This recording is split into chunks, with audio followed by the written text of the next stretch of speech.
मी बोरकर गुरुजी, विश्व ज्योतिषाचार्य, ब्रह्मांड ज्योतिष कार्यालय, मुक्काम पोस्ट रावेर, जिल्हा जळगाव, 425508 पिनकोड नंबर आहे। माझा मोबाईल नंबर आहे 9850015558।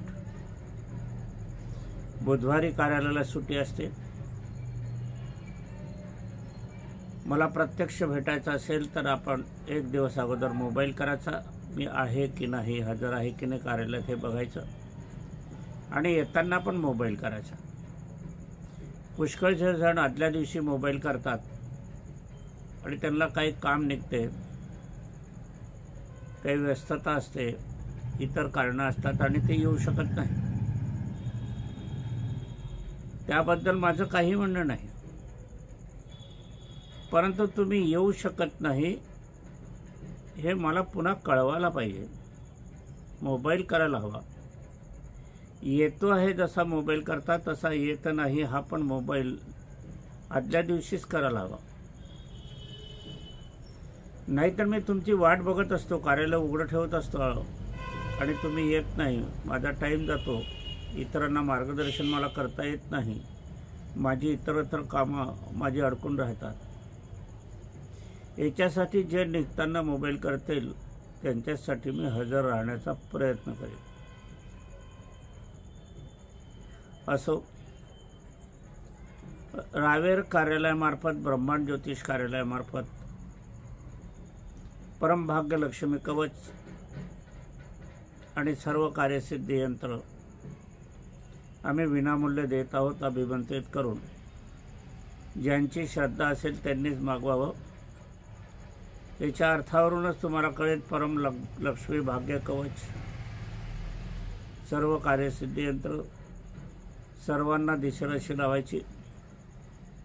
ज्वेलरच्या शोरूममध्ये लावू शकतात, दवाखान्यात लावू शकतात, क्लासेसमध्ये लावू शकतात, हॉटेलमध्ये लावू शकतात, खानावळमध्ये लावू शकतात, घराच्या पहिल्या हॉलमध्ये लावू शकतात, शाळा विद्यापीठात लावू शकतात, केश कर्तनालयामध्ये लावू शकतात, ब्युटी पार्लरमध्ये लावू शकतात, कापडाच्या दुकानात लावू शकतात, किराणा दुकानात लावू शकतात, शॉपमध्ये लावू शकतात, दवाखान्यात लावू शकतात, मेडिकलमध्ये लावू शकतात। पण हे काचफाईम करूनच लावावे लागेल, असे लावता कामा नये।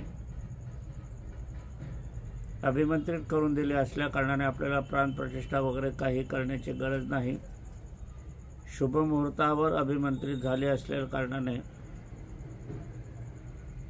आपल्याला मुहूर्त बघायचा नाही। दिशा कुठली असली, कुठलीही वेळ असली, कुठलाही वार असला, कुठलीही वेळ असली तरी चालेल।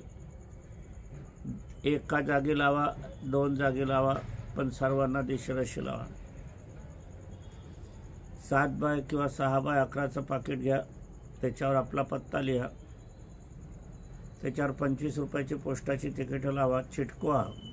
काही लोक त्याच्यात टाकून देतात, तसं करू नका, त्याच्यामध्ये चिटकवा, त्याच्यावर आपला पूर्ण पत्ता लिहा, मोबाईल नंबर लिहा, पिनकोड नंबर लिहा, ते पाकिट दुसऱ्या पाकिटात घाला, त्याच्यावर माझा पत्ता लिहा आणि स्पीड पोस्टाने ते पाकिट पाठवून द्या। माझ्याकडे आल्यावर तुमच्या पाकिटामध्ये आम्ही ती यंत्रसिद्धी आतमध्ये टाकून पाठवून देऊ। यंत्रसिद्धी आपण लावल्यावर आपल्यावर काय परिणाम झाले, किती लाभ झाला, काय झालं, हे कळवण्याची तसदी तुम्ही घ्या। स्वार्थपणा नका धरू। लाभ मिळाला, आनंद झाला, समाधान झाला, इच्छापूर्ती झाली, परंतु हे कशामुळे झाली त्याची आठवण ठेवा, त्याचं स्मरण ठेवा आणि आम्हाला एक लहानसा फोटो त्याच्यावर आपला चिटकवा, पूर्ण माहिती द्या, नाव, मोबाईल नंबर द्या। आम्ही निस्वार्थ सेवेने तुमची सेवा करतो आहोत, कार्य करीत आहोत आणि तुम्ही कळवण्याची तसदी पण घेत नाही। आम्ही सर्व विनामूल्य देत आहोत। माझे व्हिडिओ, माझे मार्गदर्शन आपल्याला आवडत असेल तर इतरांना जरूर शेअर करा, इतरांना सांगा, त्यांना लाभ मिळू द्या. लाभ मिळाला की तुम्हाला पुण्याचा लाभ मिळेल आणि मला समाधान प्राप्त होईल. अधिकाधिक लोकांपर्यंत माझे व्हिडिओ प्रसारण, मार्गदर्शन जाऊ द्या,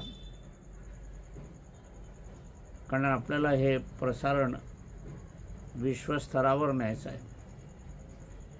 400-500 व्हिडिओ आसपास झालेले आहेत. पुष्कळशे लोक बघत आहेत, प्रतिक्रिया पण देत आहेत, मोबाईलवर देत आहे. लवकरच एक नवीन यंत्रसिद्धी अभिमंत्रित करून येणार आहे.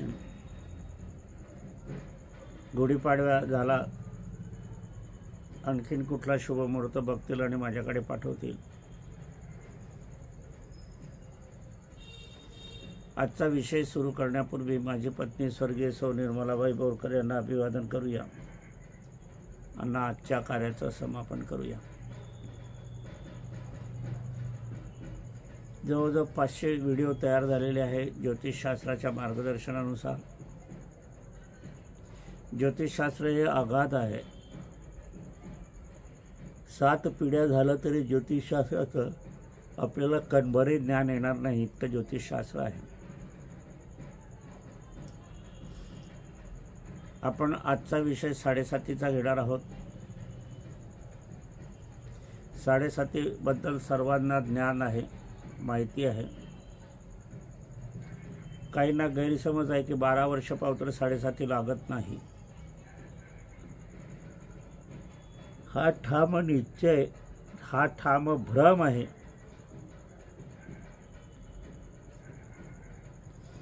मग मुलाच्या 12 वर्ष वयापावतर त्याला पीडा, आजार, गिजार, दुखापत, पास नापास, मानसिक चिंता, व्यथा, जिद्दीपणा, हट्टीपणा होत नाही का?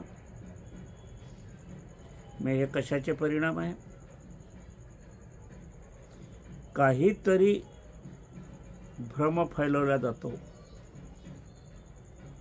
आणि मग त्या भ्रम फैलवण्यामध्ये आपण निश्चिंत राहतो आणि जे भोग आहे ते आपल्याला भोगावे लागतात. दुःख आहे, सहन करावं लागते. एखादा अघटित योग, दुर्दैवी योग सुद्धा येण्याची संभावना असते. आपल्याला हे माहीत असलं तर आपल्याला त्याला निवारण करता येते,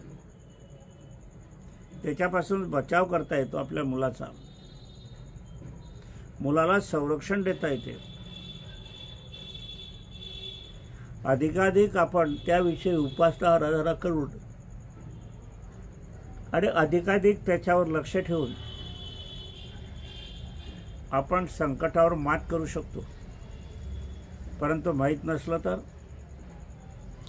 म्हणून जन्माच्या नंतर 7:30 तर लागतेच, पण आईच्या गर्भात सुद्धा 7:30 लागते, हे लक्षात घ्या. तर मग 12 वर्षाची कथा वेगळीच. हजारो कुंडल्या, लाखो कुंडल्याचा अभ्यास माझा आहे. मातेच्या गर्भामध्ये बिंदू पडल्यावर वंश निर्मितीचं रोपटं जीवितावस्थेत निर्माण होते. त्यापूर्वी सुद्धा 2-2.5 वर्ष किंवा 7, 7.25 वर्ष, 7.5 वर्ष सुद्धा 7:30 असू शकते. गर्भात 7:30, डिलिव्हरी नंतर 7:30, जन्म झाल्यानंतर 7:30, जन्मतः 7:30. आता हे जन्मतः 7:30 जे असते, असे लोक तिसरी 7:30 बघत नाही फार करून. कारण प्रत्येक 7:30 ही 30 वर्षाने येते. मध्यंतरीची 7:30 जी असते, ढय्या 7:30, ती 2.5 वर्षाची असते. पुष्कळांचा असा समज आहे की ढय्या 7:30 मध्ये काहीच होत नाही, परंतु हा समज अत्यंत चुकीचा, गैरसमजावर आधारित आहे. माझ्या पत्नीचा मृत्यू डैया 7:30 झाला. डैया 7:30 काढत असताना शत्रूच्या योगामध्ये वृषभ राशी होती आणि वृषभ राशीच्याच मेडिकलच्या क्षेत्रात तिचा घात झाला.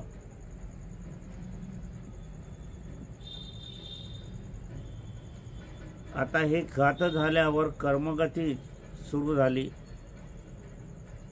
आता कर्मगती सुरू झाल्यावर नोंदही झाली. आता कर्मगतीचा भोग येणं बाकी आहे. तो वृषभ राशीला ज्या वेळेला 7:30 येईल, 7.5 वर्षाची, 2.5 वर्षाची, 1.25 वर्षाची, यात 3 मुख्य 7.30 आम्हाला सर्वांना माहीत आहे.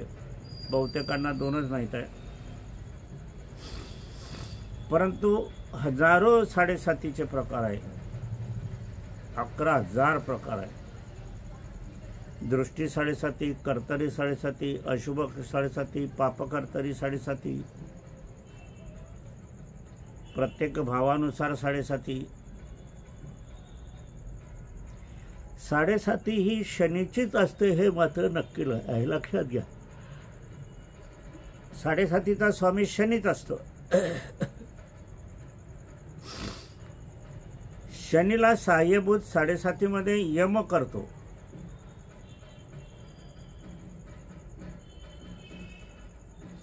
साडेसातीचा अंमल जेव्हा सुरू होतो आणि 7.30 मध्ये येणारा मृत्यू जाणाचा असेल तर यमाला सांगितलं जाते. प्रत्येकाचा मृत्यू यमद्वारे होतो असे जर तुमची कल्पना असेल किंवा माहिती असेल तर गैरसमज काढून टाका. महादेवांच्या सैन्यामध्ये म्हणजे ज्याला गण म्हणतात त्याच्यामध्ये अनेक भूतखेतव आहेत. पशुपक्षी पण आहेत, जनावरं पण आहेत, मानव पण आहेत, भक्तगण पण आहेत. अशा या ठिकाणी या भक्तगणांचा उपयोगाने काही व्यक्तींच्या दुष्कृत्यामुळे, जाणून बुजून केलेल्यामुळे, नातेसंबंधात केलेले गुन्हे,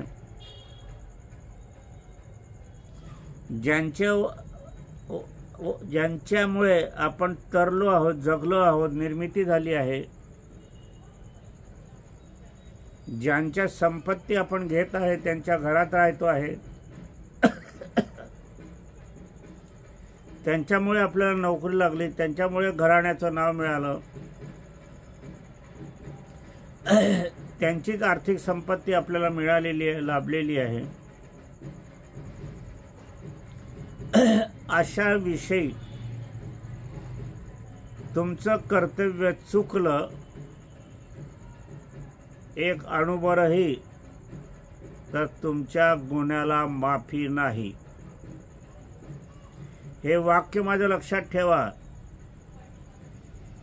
आई वडिलांच्या संबंधित जी काही कृत्य तुमचे असतील, चुकीची, अपकृत्य किंवा जाणून बुजून केलेली, खोटं बोलण्याची,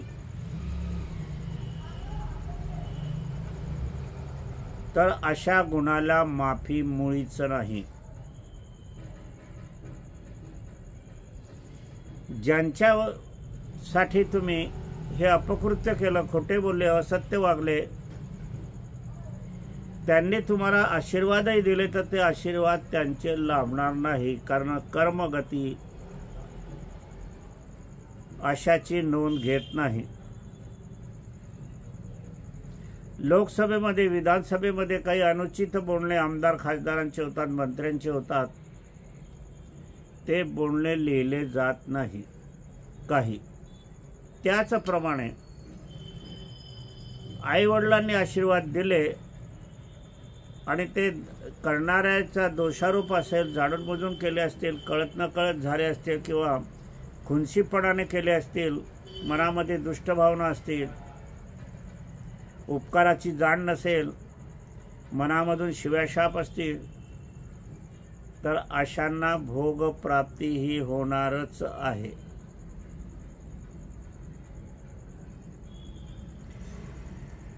मृतात्मे झाल्यावर 16 दिवसाचं सूतक आपल्याला हे पाळलंच पाहिजे. काही विज्ञानवादी, काही पुढारले यांच्या मागे केवळ स्वार्थ आहे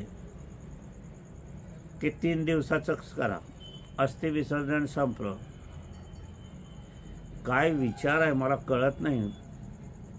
ज्या व्यक्तीने तुमच्यासाठी संपूर्ण आयुष्य वेचलं, इथून एक पावणा नेला नाही, श्वास पण नेला नाही, त्याच्याविषयी 16 दिवसही आपण पाळू शकत नाही. शर्मेची गोष्ट आहे.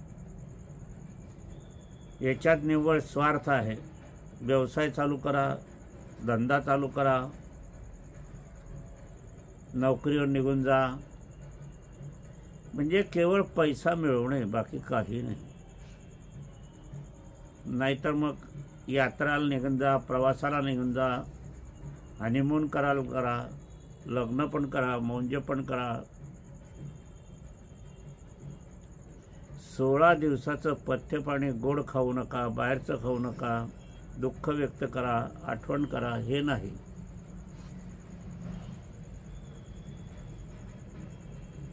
पती निधनानंतर पतीच्याच घरात, पतीच्याच संपत्तीत पतीचंच पेन्शन आणि दुःख न करणारी स्त्री दुःख भोगास कारण.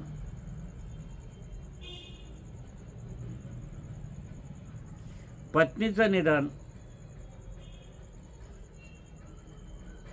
त्यानंतर लगेच विवाह करणे, पत्नीचं निधन, कुठलंही श्राद्धविधी न करणे, मातृगयाला न जाणे, अस्थि विसर्जनाच्या ठिकाणी न जाणे, श्राद्धाचं थातुरमातुर करून करणे, विधिवत न करणे, हे सगळे भोग जे आहे या गुन्ह्याला माफी नाही. श्राद्धाच्या दिवशी सर्वांनीच हजर राहिलं पाहिजे. अंत्यसंस्काराला सर्वांनीच हजर राहिलं पाहिजे.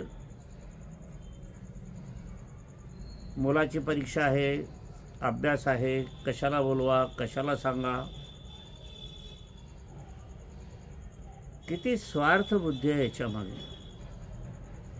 ज्याने देहदान दिलं, मृत्यूला कवटाळलं, त्याच्याविषयी ही भावना स्वार्थाची. 1 वर्ष जाईल, काय होईल, नापास झाला तर काय करा, ते सहन करता येते ना.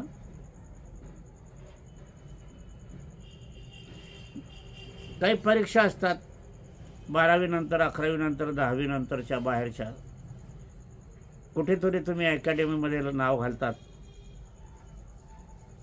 आणि मग 2 वर्ष घालून, 1 वर्ष घालून तिथे नापास होतात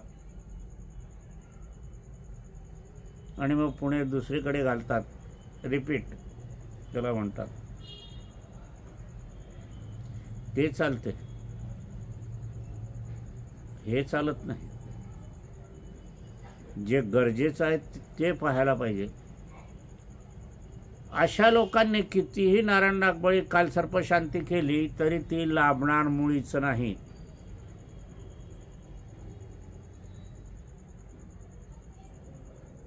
तुम्ही त्र्यंबकेश्वरी जाऊन अहोरात्रही केली नारायण नागबळी कालसर्पशांती, त्याच्यातून तुमची मुक्ती होणार नाही नाही नाही.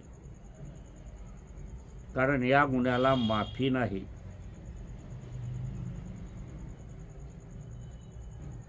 आता याच्यात जर 7.5चा फेरा असला, आईचं निधन झालं, वडिलाचं निधन झालं आणि घरामध्ये एखाद्याला 7.5 असली त्याच काळात, पहा माझी कशी दूरदृष्टी आहे. मुलाला असली, मुलीला असली, अविवाहिताला असली, सुनबाईला असली, तर प्रत्यक्ष शनीचं तुमच्या घरात आहे, शनीचीच दृष्टी तुमच्यावर आहे. त्या दृष्टीच्या बचावापासून तुम्ही कसे वाचाल? नाही वाचणार ना. शनीची दृष्टी परमेश्वर सुद्धा वाचू शकले नाही.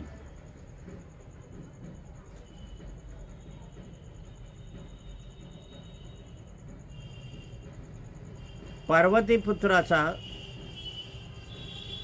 नामकरण विधी होता. सर्व देवी देवता येत होते, ग्रहयोग येत होते, शनी खाली मान घालून येत होते. पार्वती आईने सांगितलं, शनी महाराज गुरुजी आपण खाली मान का घातली?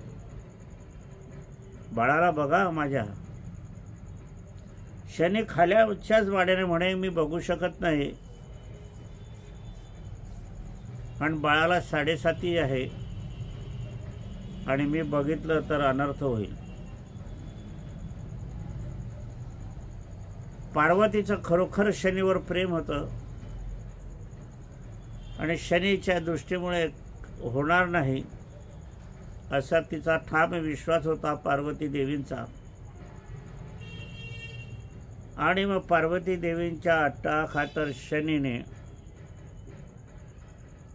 पार्वती पुत्रावर, गणपतीवर नाही म्हणत आहे मी, लक्षात घ्या, पार्वती पुत्रावर नजर टाकली आणि मग मान्यातून धड वेगळं झालं.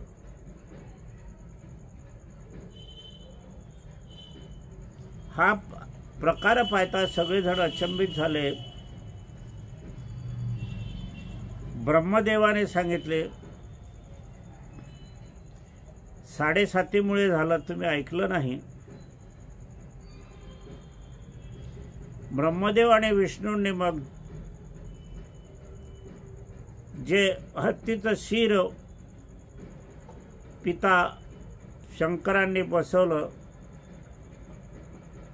आणि मग ते गणेश झाले. गणेश म्हणजे सोंडवाले.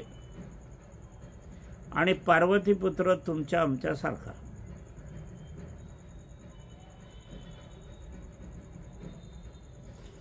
गणेश जयंती पार्वतीपुत्राची असते आणि भाद्रपद महिन्यातील गणपती उत्सव हा गणपती उत्सव असतो. त्याच दिवशी शिरच्छेद होऊन गणपती रूपवान झाले होते, गणपतीला रूप मिळालं होतं. हा माझा लेख होता आणि मी सांगितलेलंही होतं, व्हिडिओ जाहीर झाला होता. पुष्कळसं सांगायचं वाटते, लिहावंसं वाटते, लिहायला तयार आहे, परंतु प्रसिद्धी माध्यम असल्या गोष्टी ज्या संस्कृतीशील आहे, ज्या लोकांना माहिती नाही, त्या प्रसिद्ध करण्यात आडेवेळे घेतात. समस्या सोडवण्याचं काम 20 वर्ष सतत केलं, अजूनही करण्याची इच्छा आहे, परंतु ह्या कार्याला, पुण्यप्राप्तीला, लोकांच्या समस्या सोडवण्याला सहकार्य कोणाचंही मिळत नाही. दुर्दैवी आहे.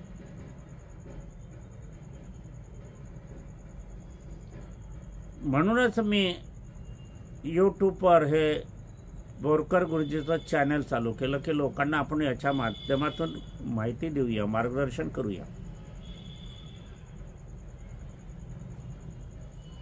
अनेकांचे फोन येतात, मोबाईल येतात, प्रत्यक्ष भेटीगाठी होतात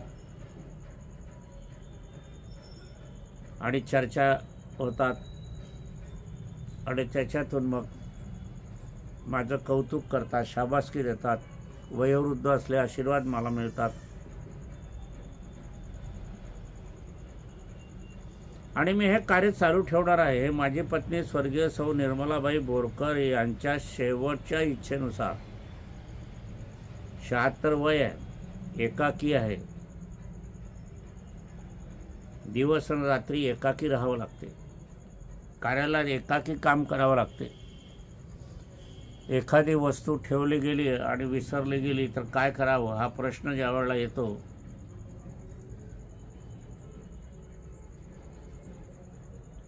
आज कुंडली तयार करण्यासाठी मी सुरुवात केली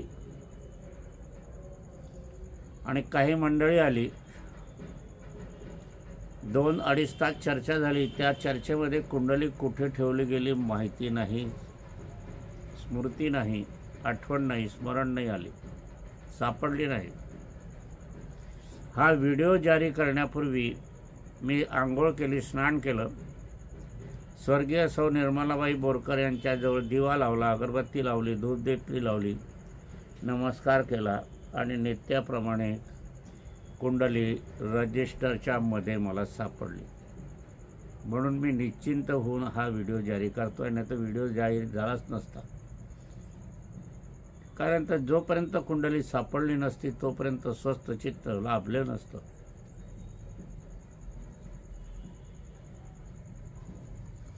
ढय्या 7:30 तिचा प्राण गेला, माझ्या पत्नीचा. शत्रूच्या योगामध्ये वृषभ राशी होती, म्हणजे वृषभ राशीच्या व्यक्तीने कडून झालेल्या मेडिकलच्या याच्यात प्राण जाणून बुजून मी एकाकी झालो. हा दोषारोप कधी लागेल निश्चित होईल.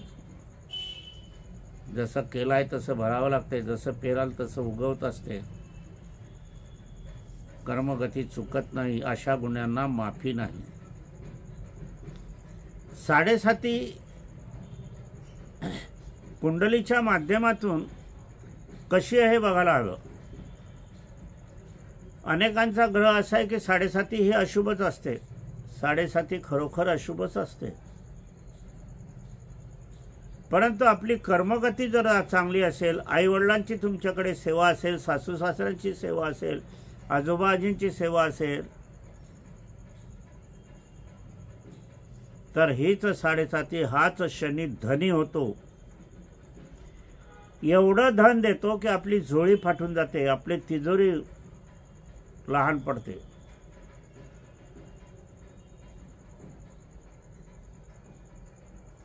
असे अनेक अनुभव माझ्या जीवन आयुष्यात आलेले आहेत. मी फारसा काही श्रीमंत नाही, परंतु मी सुखी समाधानी आहे. शेवटी काय नेणार, माझ्या बाईने काय नेलं, काहीच नेलं नाही, श्वास पण नेला नाही. पण जीवन आयुष्यात काही चुका घडतात, त्या शेवटच्या वेळेला आपल्याला आठवतात, पण त्या चुका दुरुस्त करता येत नाही, हे दुर्दैव आहे. म्हणून वयोवृद्धांनी त्यांच्या जीवनातील झालेल्या चुका किंवा बरोबरच्या गोष्टी या शेअर करायला पाहिजेत. टीव्हीवाल्या चॅनलने बोलवलं पाहिजे, वर्तमानपत्रांनी सेमिनार वगैरे घेतले पाहिजे अशा गोष्टीत. माझ्याकडे एक चक्कीवाला आला, खेड्यावरचा चक्कीवाला आहे. तो म्हणे माझ्या वडिलांनी चक्की दिली फक्त, बाकी काही नाही. पैसा अडका जो आहे तो किरकोळ आहे. माझ्या मुलाला पण मी आता जास्त शिकवू शकत नाही आणि शिकवण्याची इच्छा नाही, कारण मला एकच मुलगा आहे. माझ्याही वडिलांनी मला शिकवलं नाही. मी 4थी पास आहे, व्यवहार येतो, चक्की चालवता येते.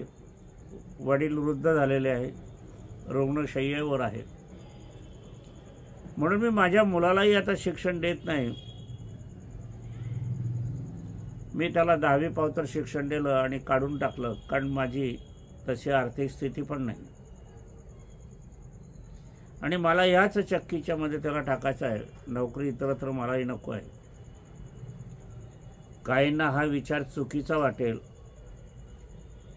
पण माझ्या मते हा विचार बरोबर आहे. मुलगा यश देतो आहे, परगावला तुम्ही ठेवता आहात, शिक्षणावर तो शिक्षण घेत आहे. जेवढं जास्त शिक्षण घेईल तेवढं तो परदेशात निघून जाईल. मरताना पाणी टाकल्याला कोणी राहणार नाही आणि तो येईल की नाही याची शाश्वती नाही. आपली मुलं आपल्याजवळ नाही मग काय कामाची.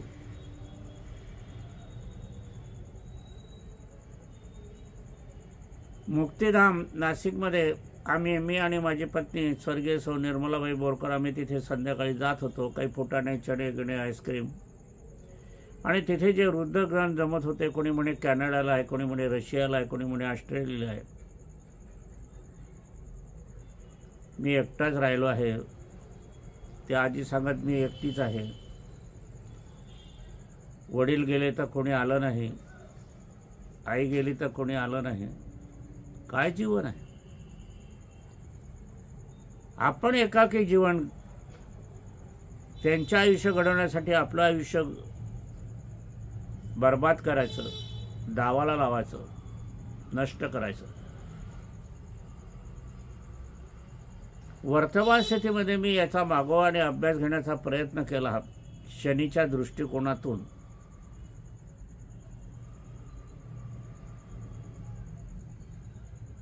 तर अनेकांना शनीचा मार, शनीचे फटके आवाज होती है नहीं, आवाज नहीं होती है शनि की मार में.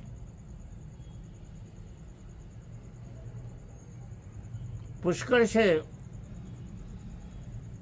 ज्यांचे ॲक्सिडेंट झाले, ज्यांना कॅन्सर झाला, पॅरालिसिस झाला, बुद्धी भ्रमित झाली, असं काय झालं असं शोधण्याचा मी ज्या वेळेला प्रयत्न केला, अशा कुंडल्या मी जोड पाहिल्या तर त्या सर्वांमध्ये 100% साडेसातीचाच भोग. आणि त्याच्यासोबत आईवडिलांची सेवा न करणे, आईवडील काही वृद्धाश्रमात, आईवडील घरी राहते आणि हे फिरायला जातात.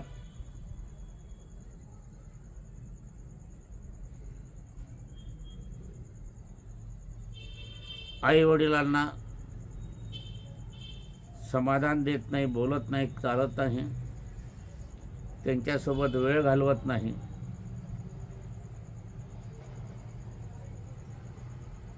असा जो कळत न कळत होतो, वेळ निघून जातो.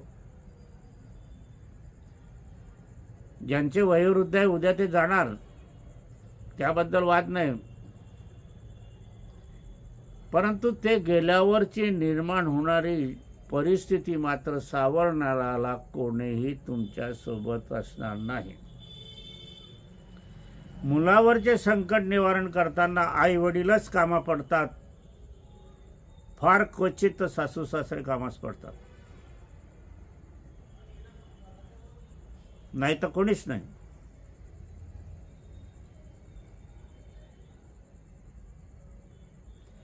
मी अनेकांना होतो, एखाद्याला त्याची पत्नी येत नव्हती म्हणून त्याला आणण्याचा प्रयत्न केला तर 2 जीप गाड्या भरल्या. सत्य गोष्ट आहे. ती व्यक्ती माझ्याकडे आला, तो मुलगा आला म्हणे बाबा 2 गाड्या भरल्या म्हणे, तुम्ही म्हणे कोणी येणार नाही तर 2 गाड्या भरल्या म्हणे, 20-25 लोक आहे, 3री गाडी काढावी लागते. गेले मुलीला आणायला. मुलीचा बाप चतुर होता, सर्वांचं स्वागत केलं, यथेच्छ स्वागत केलं, भोजन दिलं.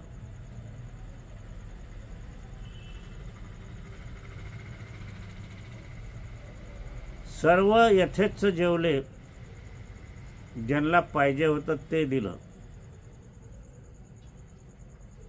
मद्यपानही दिलं, मांसाहारही केला.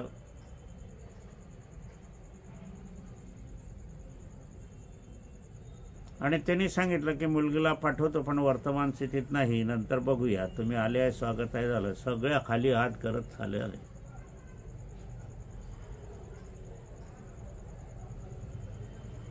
6 महिने झाले तरी मुलगी आली नाही, पाठवली नाही.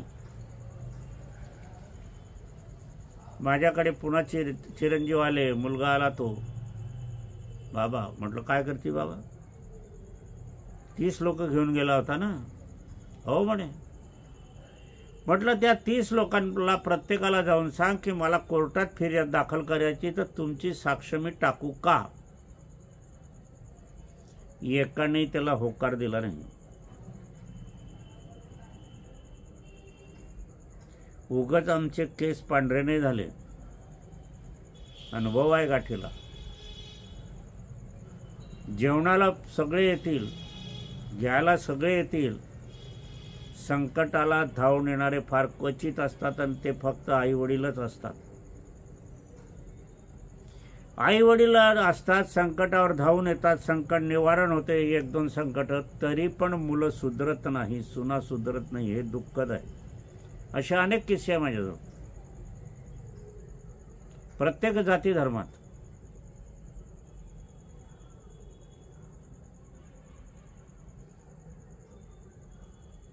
वास्तविक पाहता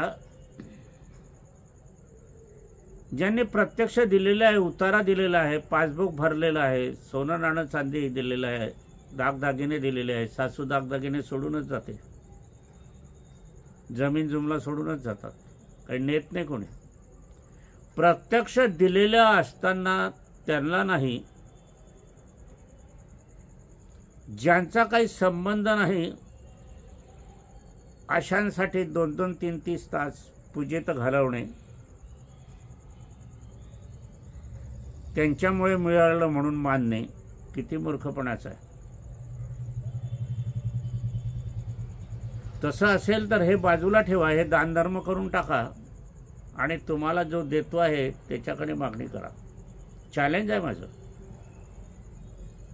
देऊन टाका दानधर्म सगळं. देतो का तो?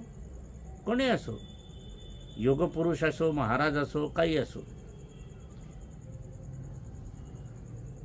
कारण प्रत्यक्ष आई वडीलच परमेश्वर आहे. पुंडलिक आई वडिलांची सेवा करत होता. विठोबा आले तर विठोबाकडे उठून उभे नाही राहिले स्वागताला.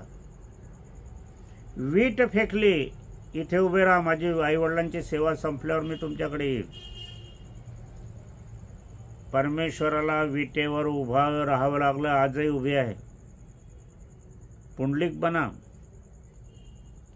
श्रावण बाबा कावडातून नेत होते आई वडिलांना तीर्थयात्रेला. आज आई वडिलांना घरी ठेवताना घेऊन जातात. काही लाभणार नाही तीर्थयात्रात. गंगेत तुम्ही बुडत राहिले तरी नाही लाभणार. गंगेमध्ये पुण्य मिळते, पण गंगेमध्ये पापाचं विसर्जनही होते. ते पाप तुम्ही घेऊन याल. ते पाप कुठे जाते त्याला हे उत्तर आहे.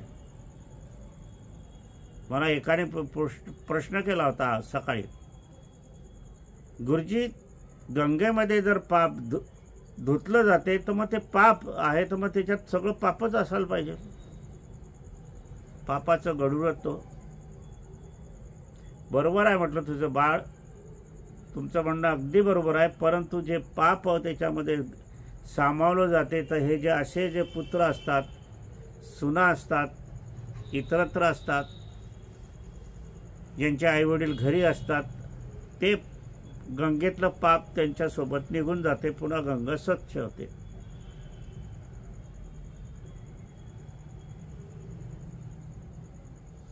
असा योग आपण विचार करायला पाहिजे.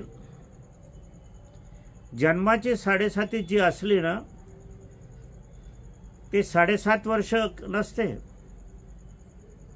ते कायमस्वरूपी असते. ते कधीच जात नाही. ते अंगभूत असते, शरीरभूत नाही. शरीरमध्ये सदरा बदलवला, आज पांढरा आहे, उद्या लाल घातला, पिवळा घातला. 7.5 वर्ष झाले, 7.5 संपली. मकर राशीची 7.5 संपेल, संपली. मीन राशीत आले शनी महाराज. कुंभ राशीला 7.5, मीन राशीला 7.5, मेष राशीला सुरू झाली 7.5. सावध रहा मेष राशींनो. मीन राशी तुमच्या पोटामध्ये आलेली आहे. कुंभ राशीला मस्तकामध्ये 7.5 आहे, कोणी पायामध्ये सांगते.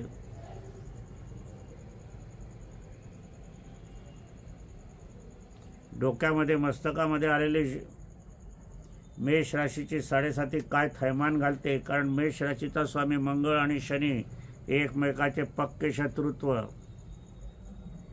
एकही चूक माफी होणार नाही, या गुन्ह्याला माफी नाही.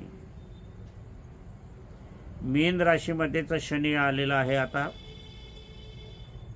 हा शनी पोटामध्ये पोटाच्या व्यथा, मूळव्याध सारखे विकार, पित्ताशयात गाठी, किडनीमध्ये स्टोन, मनाची चलबिचल, होणारं नुकसान, आई वडिलांविषयी जे काही अपूर्ण कार्य केलं असेल त्याचा भोग निश्चित भोगावा लागेल.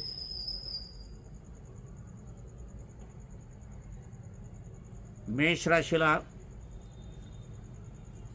तडकाफडकी परिणाम होत नसला तरी 2.5 वर्ष नंतर परिणाम दिसायला लागतील. कुंभ राशीलाही दिसतील, परंतु कुंभ राशीचा स्वामी शनीचा हे लक्षात घ्या. कुंभ राशी कर्तृत्व राशी, स्वकर्तृत्वान राशी, परंतु या कुंभ राशीमध्ये एक दुर्गुण असतो, तो खोटं बोलण्याचा.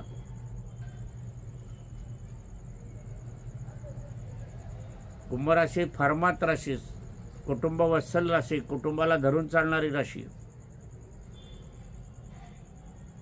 आता सगळ्याच व्यक्ती खोटं बोलतात असं नाही, पण अधिकाधिक, कारण खोटं बोलणंही पाप असते हे तुम्हालाही कळते, मलाही समजते. तर शनीची 7.5 जर जन्माची असली ना तर ती निघत नाही. त्याच्यासाठी शनी शमन विधीसारखे करावे लागतात. परंतु यांची 7.5 जात नाही. पण हे जर अविवाहित असले, काही संतती नसली तर पुढच्या संततीला ती 7.5 येत नाही. उपासनेचा एवढा लाभ होतो. पण त्यांना मात्र 7.5 मरणाच्या नंतर सुद्धा राहते. तो किस्सा, मरणाच्या नंतर काय परिणाम होतात तो आपण वेगळा भाग घेऊया. 7.5 ज्या भावामध्ये, ज्या प्रकारामध्ये, ज्या अंशामध्ये, ज्या दृष्टीमध्ये, ज्या कार्यामध्ये, ज्या व्यवस्थेमध्ये, ज्या अव्यवस्थेमध्ये, दीर्घावधी, अल्पावधी, स्वल्पावधी असे जे 7.5 असतात. आणि 7.5 विवाह झाला तोही क्लेशकारक होईल. 7.5 पुत्रसंतती, पुत्री संतती, कन्या संतती झाली तेचंही होईल. 7.5 घर बांधलं त्याच्यातही तकलीफ होईल. 7.5 वाहन घेतलं त्याच्यातही तोच योग होईल. तुम्ही बघा, शोधन करा. रामाला वनवास झाला, दशरथाला मृत्यूच्या वेळेला पुत्र लाभला नाही, श्रावण बाळाचा मृत्यू झाला, कृष्णाला बाण लागून मृत्यू झाला, इंदिरा गांधीचा वध झाला, महात्मा गांधीचा वध झाला, हरिश्चंद्राचं राज्य गेलं, विक्रमादित्याचे हातपाय तोडले गेले, गुरुला सुळावर चढवलं गेलं. हे 7.5चे प्रकार आहेत. ज्या ज्या वेळेला 7.5 होते हे अनुभवाचं शास्त्र आहे. पण प्रत्यक्ष घटना घडताना आपण बघतो आहोत म्हणून हे सत्य आहे. असो, आजच्या कार्याला इथेच विराम देऊया. पुनश्च माझी पत्नी स्वर्गीय सौ निर्मलाबाई बोरकर यांना अभिवादन करूया. माझं संभाषण, माझं मार्गदर्शन, माझे विचार आपणाला आवडत असतील त्याबद्दल 2 ओळी लिहा. यंत्रसिद्धीचा काही लाभ झाला तो मला सांगा, लिहा. मला लेखी आवडते, मोबाईलवर बोलणं नको. आणि हे व्हिडिओ जास्तीत जास्त शेअर करण्याचा प्रयत्न आपण करा. जेवढ्यांना शेअर कराल तेवढं पुण्य आपल्याला मिळेल, त्यांना लाभ मिळेल, मला समाधान मिळेल. सलाम अलैकुम, अलैकुम सलाम असं जर म्हटलं, पहिला जो म्हणतो त्याच्यापेक्षा त्याला 10 मार्क जास्त मिळतात, 10 पुण्य मिळते. आणि ज्योतिषशास्त्राला 70 पट पुण्य आणि 70 पट पाप मिळते, लक्षात घ्या. म्हणून हे पुण्याचा साठा जमा करायचा असेल तर शेअर जरूर करा आणि याचा अनुभवसुद्धा घ्या, मलाही सांगा. सर्वांना शुभ आशीर्वाद.